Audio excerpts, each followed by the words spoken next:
So I want to start out by thanking you for raising us in the church. I have such fond memories of camp and, BYF in the evening and being in charge of devotionals.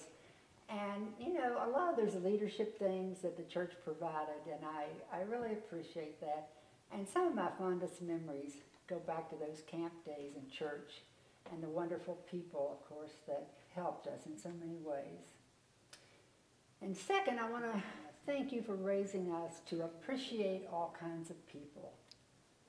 You didn't keep us away from anyone. You let us know all of our crazy relatives. And, you didn't taint their characters for us. And such appreciation for that, because that says so much about your own personal development. And I want to thank you for that. Also, you also made it very clear that you valued higher education and education in general. You never once discouraged us from getting all the education we wanted. And one of the things that stands out in the family about making up your mind is my brother, Jim. You and Daddy wanted him to be an engineer, but he wanted to be a minister. So you stood behind that. You didn't stand in his way, although he was brilliant in math and science. But you backed off and you didn't say anything. So I want to thank you for that kind of character and wonder. We also want to thank you for the sacrifices you made over the years. And I know many of them we didn't know. But one of them stands out for me, and it's the one where you bought 12 bottles of milk every other day for about 15 years. And later you figured it up and discovered you could have bought one of the nicest houses in town with that money, right? Right. But you chose our childhood nutrition over a material thing. So I want to thank you for that. And finally, but not less important, I want to thank you for not abusing us physically or verbally ever in our lives. I don't remember anything, and I don't think the siblings do either. And that takes, a lot of development not to do that, as well as disposition. But you never ever spoke an unkind word. I remember one thing you used to say. You'd say, well, now this is my opinion of what you should be doing, but you have to make your own decision. So that was so wonderful because, so many children today carry words that their parents have said to them, and they're very heavy in the body. I remember being in 3 groups of women, probably 75 people in each group, and it was a writing group.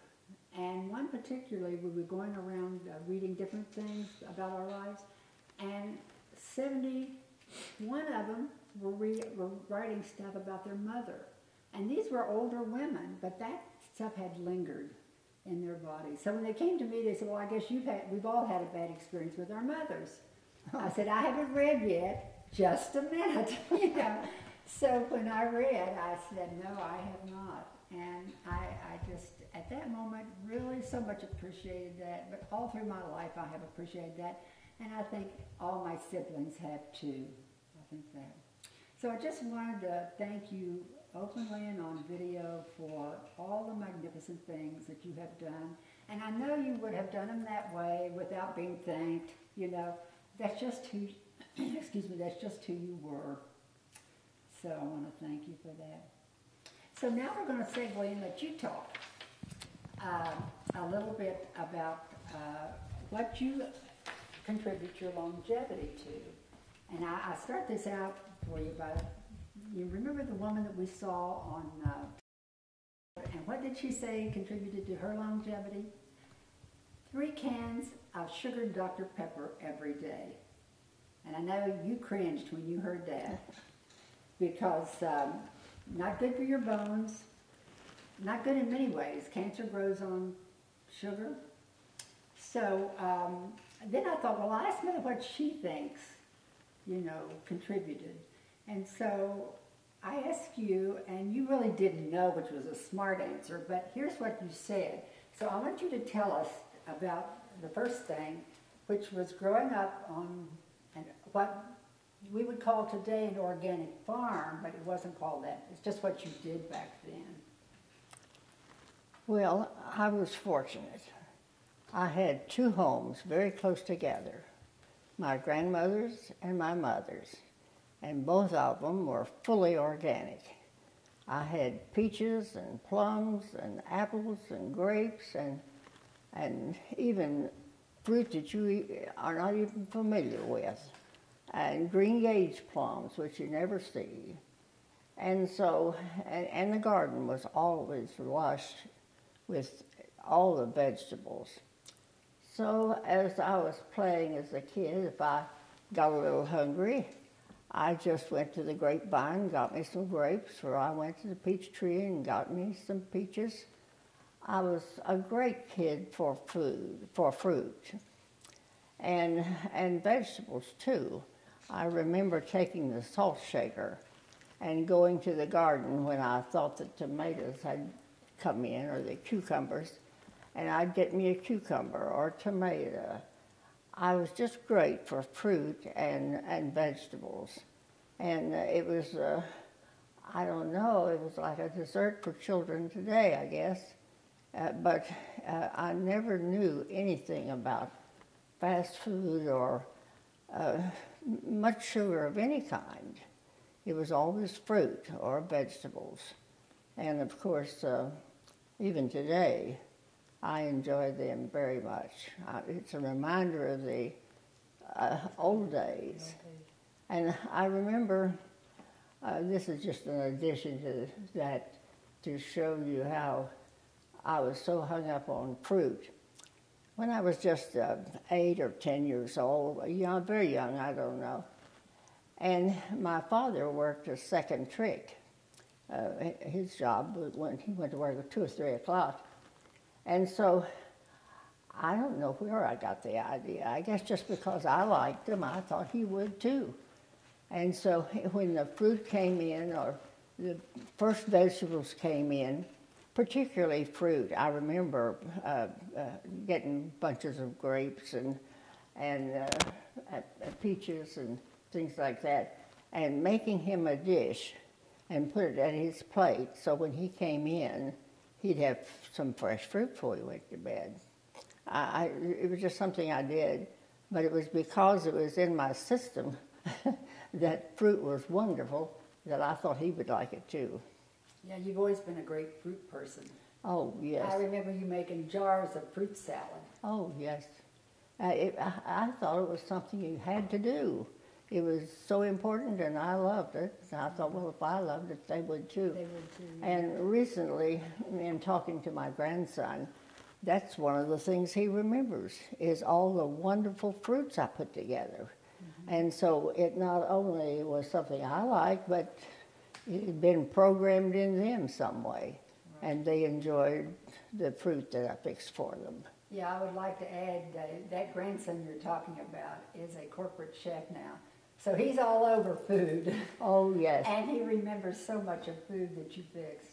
And I was talking to him recently, and he was remembering that fruit salad, of all things.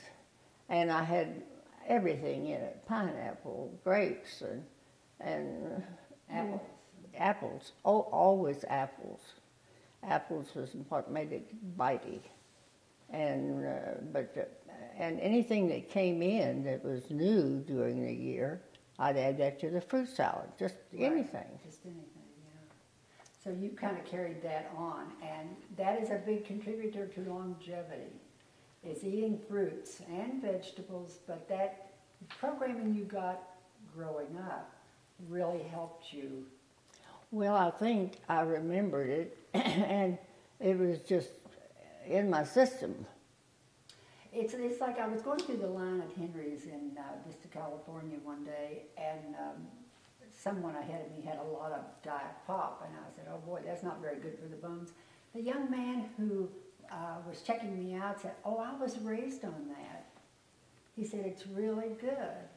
And before we finished checking out, he said, boy, it's hard standing here. He said, my back hurts. And I didn't say anything, I just moved on out of the check. But, you know, that is just horrible for developing children. Well, they're not aware. Of course, they're caught in this circle by the taste, which is sugar. Sugar, Yeah, right. you know. And sugar, let's face it, is wonderful. It tastes fabulous. And every and kid it's so likes hard it. to, you know, reduce. That's right. Yeah. I want to go on to the next thing, Mother, that I think really helped you in longevity, and that you were so abundantly endowed intellectually, and I know you wouldn't say this, so I'm going to say it, that you entered college 4 months after you turned 15. Now that's a kid. That's a kid. But I think that intelligence helped power you through the stressful times in parenting. Well, perhaps it did, because truthfully, I can't ever remember being a child. You know, it just seems like I was always grown up. Of course, I grew up with grown-ups. You know, I didn't have any children around me, but I don't think that contributed to it. I think it was just in my system that I was just more grown up. Yeah, I know. But I think in dealing with the stresses of parenting, there's really no substitute for intelligence. Although intelligence isn't everything, there's the personal development side, which I think you had both of those. Well, parenting is certainly a very difficult job. It didn't come easy for me. No parenting is easy, but I just somehow felt like it was going to work out, whatever it was. That was your streak of hope. Yes. You have carried that from childhood. Day one. Day one. I want you to tell a story, just flash for me, that we don't have we got in your memoirs, I think, is I think that a lot that has been important to you in your longevity, and we'll talk about this later on, is the experience you had in going past the poorhouse when you were 12 years old. I remember that today as vividly as the day I passed by. And it made me so sad to think that those people were cast off in a home that was not their home, and they were sitting on the porch in rocking chairs and so forth, just with nothing to do but just stare out. I mean, luckily, they could stare out into farmland and trees and things of that nature. They weren't cooped up in the city. But I thought, how sad, you know, that they have to live like that. And there wasn't anyone around them that really cared for them, really. Mm-hmm. They were just taking care of them because they were paid to do so. And I never forgot that. I thought, I don't want to ever wind up in a place like that my life has no more meaning than that. And I'm sure those people didn't want to be there, you know, but they, for some reason, they hadn't been able to avoid it. Yeah. But I think you resolved at that point that if it was possible, if there was any way around it, I wasn't going to wind up there. And there were many times when it would almost look impossible to avoid it. Yeah, because you would live through the Depression times. Oh, it was during the 29-30 Depression that I was married. And back then, people were committing suicide and all kinds of things as a way out. But I didn't think that was the way out. I always felt like there was going to be something better tomorrow. And there's that hope again. Right. Hope is very important for longevity. Well, hope and action behind that hope, which I think you did. Well, the job wasn't too hard or too menial for me if I thought it would push me into a better tomorrow. Most any job is tiring and wearing, but if you see something beyond that job that you're going to, I'm just going to mention this because it is sort of in what we were talking about. When Daddy was getting ready for retirement, it was the year before his retirement, not quite a year. And we saw a piece of property that looked very, well, in fact, it had been cut in half. Depression times, the woman that lived there didn't like it, never had liked it. And her husband was dead and gone, and he was the boss, so now she was the boss. So she thought, I'm going to get rid of this if I have to give it away. So she cut the price in half. And we'd been working some real estate at that time, and additional to Daddy's regular job. And so I knew that there was some possibilities in that, some good possibilities if I could get it. And she cut it in half. And the point I'm getting at, when we went down to sign the deed and so forth, Daddy was very troubled because he was not a businessman, and he was a musician. Musicians usually are not built to make good decisions always. And he always told me, he said, if you think it's good, if you think it's right, then that's what we'll do. He always left it up to me. And that didn't make me feel very good because I thought, this fails. It's all on me. Right. But when he was getting ready to sign the deed that day, he said, this looks so foolish to me. He said, I'm retiring next year, and we're buying this piece of property. And so he said, but I trust you. And so he went ahead and signed it. And that has been a wonderful thing for my his retirement and for me to have after he was gone, you know. But you do have to take risks. But of course you have to be, you know, smart enough to think that there is an answer out there for you. And but that did provide a good retirement along with our other retirement. We had other retirement too. Yeah, and in retirement, that has provided you with a lot of the comforts. Oh, absolutely, because generally your retirement check only covers your necessities. You don't have much plus for things that you might want or things that you really might need. There's not that much in the retirement check. So this, I call this my money now that I can fritter around Your with. play money. And play money. And I don't never think of it as anything I need to put away because I've got that taken care of. Right.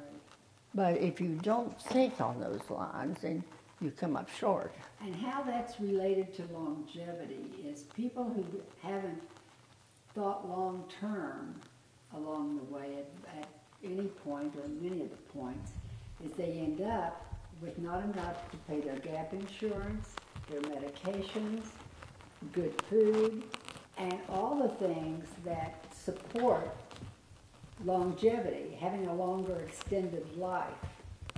And two, I think the comfort of knowing that you have enough to take care of you, and you don't have the stress of thinking, I need this, but I can't buy it, and I don't want to ask my children for it. Right. And it gives you a feeling of Comfort. Yes, comfort and security. And I think that, because that takes stress off of you. And if we say stress is killing us. Yeah, and I want to say that stress depresses immune function. Right. So there you get a negative against longevity if you have to worry about that. That's I right. have a friend who says every night she goes to bed, she worries about how to pay for that gap insurance. Yes. And that's stressing out the body and really making her less well physiologically. Right, right. So they're all connected. Stress is so... But you know, when I think about it, I think stress is really a big thing in people's lives, more than they really realize. You know, because as you suppress through your immune system, which was what takes care of the body, but if you can take that off of it, you take that off of it, then you got a better chance for longevity. then you're free. Yeah. Now, I went to a seminar in California before I moved back to Huntington, and I learned that when the immune system goes offline due to stress, that it doesn't automatically, here's a good example, when caregiving, when the spouse that you're taking care of dies, your immune system doesn't automatically jump back. No. It takes 1 to 5 years for that to happen. And that's why you see so many people, once the spouse has died, dying within a 5-year frame of the spouse's death. Right. So the immune system isn't something you can say, oh, well, I'll abuse it and it'll come back and there it'll be. It's not. It stays offline. Yes. And the immune system can take a lot of hits, but it's that final one that really blows it apart. So what you're talking about, having that money for the gap, for medications, for good food, for massages if you need them. I remember you bought a $89 sciatica pillow. I mean, who could afford that if they didn't have enough money for the meds? Well, that's true. And when I get the checks from my rental garages, I don't think of putting those in the bank. I usually pay for cutting the grass or anything that... yeah, basics. Basic, you know. But then if I want to go out and buy a $20 oyster dinner, I don't think anything about it. That's right. It's that freedom and that joy that comes from not having the stress of wondering if I can pay for that or not. And balancing my checkbook. I never look at the balance on my checkbook, Right. hardly, Right. because I know it's, there. safe, and it's You know there. And your annuity checks are not being spent. No, Yeah. they go in the bank for what major problems. Yeah, like Right. a roof on the Right. garage, right? Yeah. Right now that we've got coming up. Yeah, I want to segue back, but I want to underscore so much that financial part in longevity, because being financially secure gets you out of a lot of stress, which gets you out of more illness and physiological things. So it's not just about looking at your money, it's you're looking at your body when you're looking at your money. Right. And few people make that connection. That's So right. I was gonna say that. That's right. I want to go back to the college experience. You know, when you arrived and your father turned you over to the maid. Yes. Now that's so foreign in my experience because there was no maid when I was there. But you had two But wheels. anyway, I What was want the you to trouble? talk I about don't that know. that evening. Okay. That evening is as clear in my mind as if it happened yesterday. I mean, I can see it photographically when I think about it, when I'm talking about it. But when they decided, and by the way, I want to give a little credit to my commerce teacher, who was really instrumental in getting me to college. She liked me for some reason, and she mentored me all through. I was a good student for her. Well, she wasn't. She was the one that took you to Bluefield to the typing contest. Yes, she was the one that took me there. They were having a state championship. Each school was represented at Bluefield, and she took me and another girl. We were the two best ones in our class. Brumfield was the girl's name. I even remember that. And so she took us there for the test that day. And you had to write for 5 minutes with no errors to compete. And then however many words a minute, I forget what that was, but it was a pretty good rating. And so she took us, and so the girl was good. She was just about as good as I was. And so she got nervous for some reason, and she just didn't make it. And so instead of... But you had a perfect score. I had a perfect score. And so they divided it. They divided my score and her score, and that cut us way down. So we didn't win, but we would have. And so when we got back to Beaver, that's where the teacher lived, it was getting late in the evening, and the girl lived in Beaver, not very far from where the teacher was. But I lived out in the country, and so the teacher said, well, Pearl, you can spend the night with me and then I'll drive you home in the morning. Well, that was fine. And so, but when I had breakfast was my shocker. She was used to having city breakfast. Continental, we call it. Yeah, continental now, but it was no breakfast to me. And she had cinnamon rolls, and she had juice and milk and stuff like that, and I thought, what a breakfast. And so then she took me home, and so, but that, I never forgot that because... Well, say a little bit about the breakfast you were used to. Oh, yes. The breakfast I was used to was a table this big. It was our standard table for every meal, and it was full. We had everything for breakfast, and we had applesauce, and we had cooked cereal, and we had eggs and bacon, and then Mother always had compotes in the center of the table with lids on it that had apple butter and jelly and any of that you wanted, you know. Biscuits. Hot biscuits out of the oven, and bacon and eggs, good country bacon, and eggs. No continental stuff. No continental stuff. No, I was hungry when I got home. Okay. and so, but she thought I was be a good college student and that I ought to get out of there. And so she did the writing. She didn't want. We had a little college in upstate, Concord College, but it wasn't as large as Marshall, and she wanted me to go to Marshall. I was the only child off of that hill that went to a regular college. So she wrote the college. She made all the connections because Mother and Daddy, they didn't know anything about college, but Mother wanted me to go, and that was a real gift. Another illustration of being open to moving forward. Yes. Yeah. Mother and Dad didn't have no education, and Mother could read and write. Dad couldn't even read. He did learn to read by reading the New Testament that he carried with him to work, and so. But she made the connections for me, and I guess I sent in the proper papers and everything, but she fixed them for us, you know, and all. And then, and Dad had never been out off the farm, I don't guess, and not any farther than Beckley, the little town they shopped in, you know. So the man he worked with at the CNO, he knew Dad had never been out of the city or anything, and it'd be hard for him to bring me to college. So he said, now when your daughter gets ready for college,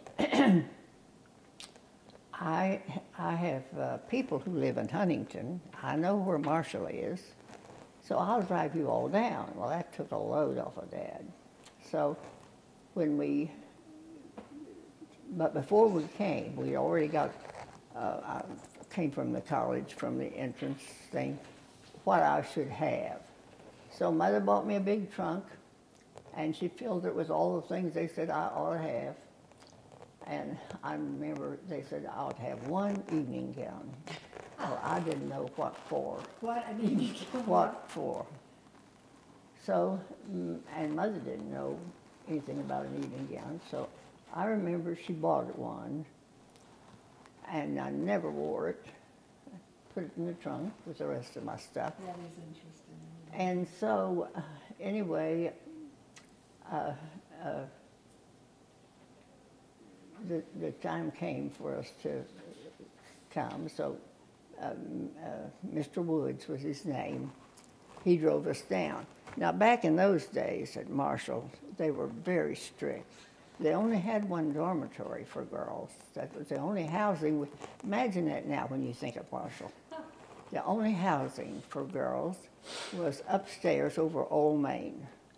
And none of those big buildings you see now, housing and all that stuff, and all over Huntington almost. And so, and then the dining room was downstairs. You know, great big dining room to the left as you go in off of 4th Avenue. And it was really nice because it was kind of like, I mean, you got your meals kind of like being at home. You had tables in there, and you picked your own table. And then there was one girl who would serve you at that one table. And she'd bring the dishes to the table, and you weren't so served fast food like they are today. And Sort of like you had at home. kind of like you had at home. Dishes for different food. Dishes, you know, and then your dessert was brought to you. You weren't choosing desserts. They brought your dessert to you. And so after Dad and Mr. Woods brought me in, they had a maid on the first floor. She had a little apartment like, and she was the one that received everything that came in there. And she didn't allow any men on the second floor where the girls were. Whenever we had a serviceman for the telephone, she came out and warned us there was a man going to be on the floor. Can you imagine that today? Can you imagine that now? And so, so Dad and Mr. Woods left me with her. And so she took me upstairs and told me which room was mine. And when I went in the room, the only thing familiar was my trunk that had been mailed a couple of weeks before. My trunk was sitting there in the middle of the floor. So I went on down to the bell rang when meal time was. So I went down for my first meal. After supper, I came back upstairs. We called it supper then. It wasn't fancy dinner, you know. And I mean, that's what we called it in home. And so after I came back upstairs, came in my room, my roommate hadn't arrived yet. She didn't come until the next day. So I was there by myself, and the only thing familiar in that room was my trunk. And so I made up my bed, and then it was getting dark, and I thought, now, the windows have big, or did have big, wide ledges, about 12, 14 inches. And I got up, and I thought, I'd get up there and sit in the window a while, I guess. And so I got up there, and I had never seen lights, electric lights. We didn't have them at home. And we didn't have running water. And so I got up there and sat in the window. And the streetcars were running up and down 3rd Avenue. I didn't know what they were, you know, and lots of lights and a lot of noise. And so I started to watch the streetcars. And then I noticed I was hearing all that noise and the cars and everything. And at home, after dark, the only thing, we'd go out and sit in the chip yard sometimes before we had all the wood. And the only thing you could hear was the crickets and the frogs down in the branch that was down below the house. I thought, what a difference. Everything's quiet. I felt at home, and I wasn't nervous, and I didn't want to go home that moment. And I wanted to go on and into whatever I was after, you know. And I remember very well, I knew I could go home when I wanted to. I had a pass and I had a checkbook, and I wasn't lost, you know.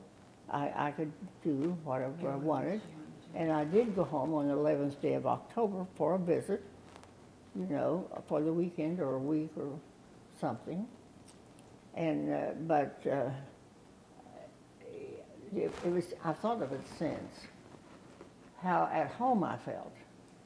And I think it was because I was supposed to be there at that moment. Yeah, it's kind of like you were fulfilling your calling, if you want to call it in religious terms. Right. And, you know, not only ministers are called, but we are all called Yeah. to what our purpose is, and you felt so right, you were in the right place. I felt like I was in the right place. Yeah, yeah. I want you to talk a little bit about, I call you a lifelong learner at 100. Again, this is an illustration of your streak of hope that you have carried throughout your life.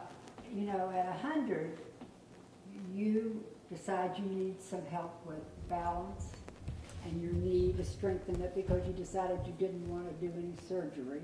Right. So, you know, you went over to Cabell Huntington Hospital, and they showed you the exercises. In Right. fact, we did them this morning. Right. And so you were kind of powered to do that. Well, I was, because I was remembering again many older people that I'd known who had become incapacitated and didn't have much freedom of movement. And I certainly didn't want to be like that. In fact, I drove my car and went wherever I wanted to till I was 96.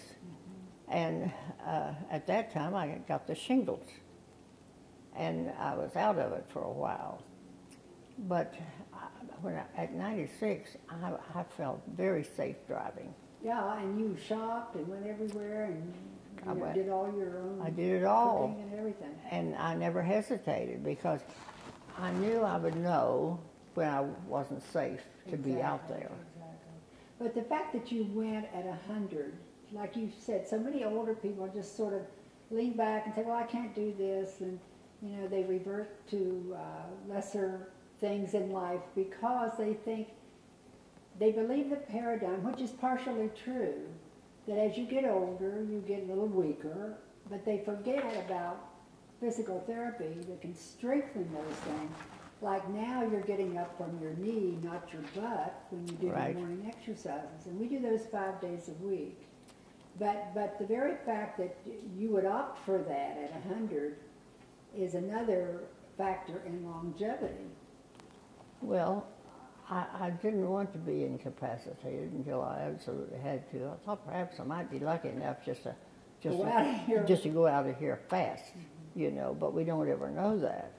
But I wanted to be able to be mobile as long as I could. And But it's so important not to get caught in the age paradigm. well, That you do certain things at this age and certain things this happens, and as you get older, and of course at work you sort of get thrown out when you're older, but there's so many things you can do outside of that keep you younger and like eating well, which another thing I want to thank you for in retrospect here is that we were never a grab-and-go family. I mean, you were always there cooking. I think Jim figured out that you had, and that was years ago, that you had fixed around 55,000 meals. right. So, a lot of this longevity is wrapped up in continual, and this is the hard part, continual attention to diet and food. That's right. And, now I'm reading that the doctors in treating the cancer patient is not only treating him with the medicine he's got, but he's already figured out the foods could contribute to healing cancer. That's right, and there are foods that will help you keep cancer dormant in your body. I think we all have cancer cells, but they're like the cabbages and the broccolis and things like Brussels sprouts. They will help you keep those cancer cells dormant. But you're right, that they're coming around to what. Yeah, but it's these natural foods, not these synthetic things that are going to heal you. It's got to be natural Yeah, stuff. it's like you can't go to McDonald's and take care of cancer. No. And one of the things that's intriguing to me about this is, they're always saying that we get too much salt, but they forget that the salt we're getting is, and they sort of make it a blanket statement, is in this fast food. If you're eating at home, it's really hard to get the minimum amount of salt. That's right. That's Yeah, right. yeah. That's right. And so, but I was thinking about foods are healing. It's the foods, natural foods that are healing. That's what they were put here for, was to feed the body. Right. And so when I had the problem with my eye, the macular degeneration, I was reading a book after that, put out by a doctor who had researched it, Now, I asked them that they have us taking now is just a food, but it has the properties and the ability to cross over the capillaries in the eye and get to the eye and actually feed it. Now, if you told someone who had macular degeneration that he was starving the eye, he wouldn't believe it. He was going to McDonald's and having these dinners, and he wasn't Or hungry. just not cooking well. Yeah, At but home. it's in the food that we need to become more aware of, and the right foods that feeds the body and keeps us going. Right. And the other part about that is you can't catch up on nutrition. No way. You can't wait until you've got it and not having done anything prior and do it. But I'd like to just say one more thing before we summarize here. And that is, you were diagnosed with macular degeneration about 2 or 3 years ago. Mm-hmm. And they were getting ready to put injections in your eyes. And that's how they treat that, because you did have the treatable one. Right. So in the meantime, I had researched about this iast, and there's other things that have the same properties, although I think iastin has a broad spectrum for the eye. And you started taking that, and when we went back for supposedly the injections, that had reversed itself, and he didn't have to. He just said, we're going to watch it. Mm-hmm. So we've got hard science on your case, but that doesn't mean anybody else taking iastin would have that same result. No, everybody's But it different. did reverse it for you, which was wonderful, because, in your older years, you want to be able to see. Absolutely. And because that's the way you get a lot of your out on the world. Right. But that iastin for you, and the hard science behind what happened to you, really worked. Right. But also, you had a history of 100 years, or 98 years at that point, of having done all this nutritional thing.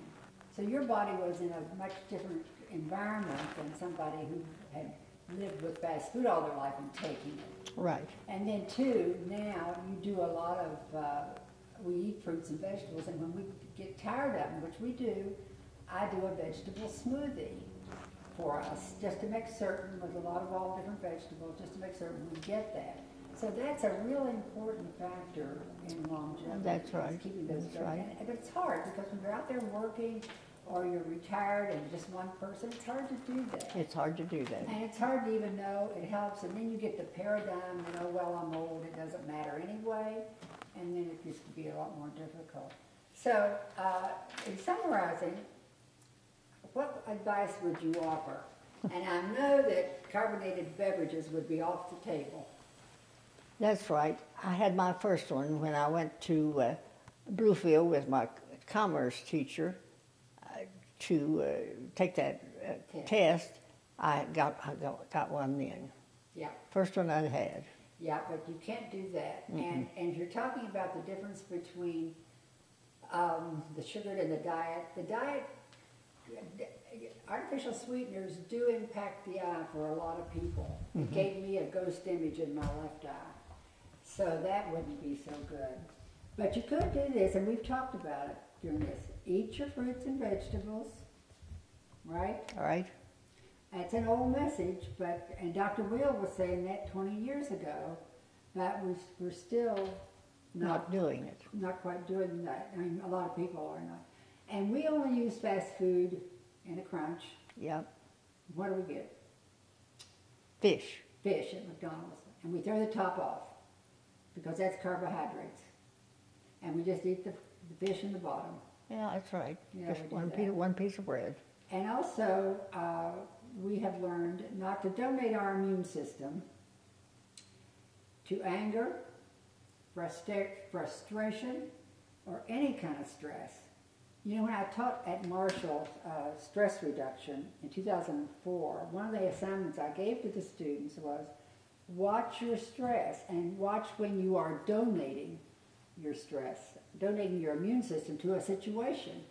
Well, it took them about a month to get it. And finally, one woman said, she said, I was halfway through a situation and I said to myself, whoa, I don't want to donate my immune system to this. Not important enough.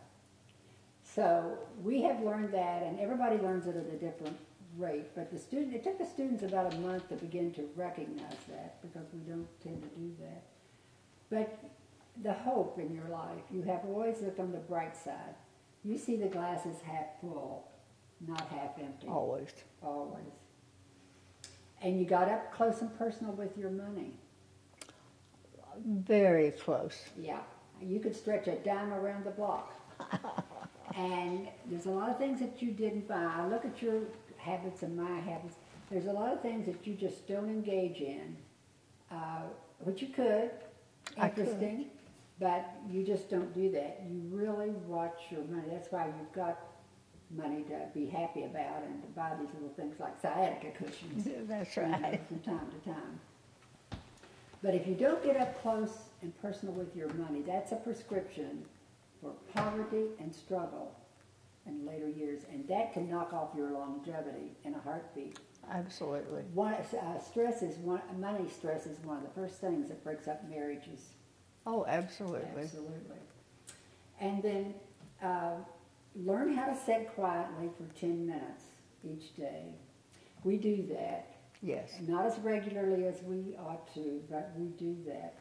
And, you know, it will reduce your stress. And we now have hard science on that from Harvard Medical. You know, there was a time when that was airy-fairy. No, just the yoga people do that. But now we know that it doesn't change your genetics, but it changes how your genes express themselves. And you can read about this in a book called Relaxation Revolution by Herbert Benson and William Proctor, and they're at Harvard Medical. I remember him telling the story that Harvard gave him 2 years in '76 to get some hard science on that, or it was out the door. Oh. And it turned out, and they're using that now in hospitals as well. Now, the final note. If all the above sounds too daunting, and you don't want to eat your vegetables, and you want to go to your fast food, and you want to donate your immune system, and you want to be loose with your money, and you want to be negative, buy and drink your Dr. Peppers. Take your chance on Dr. Pepper. Right. Yep. So that's it.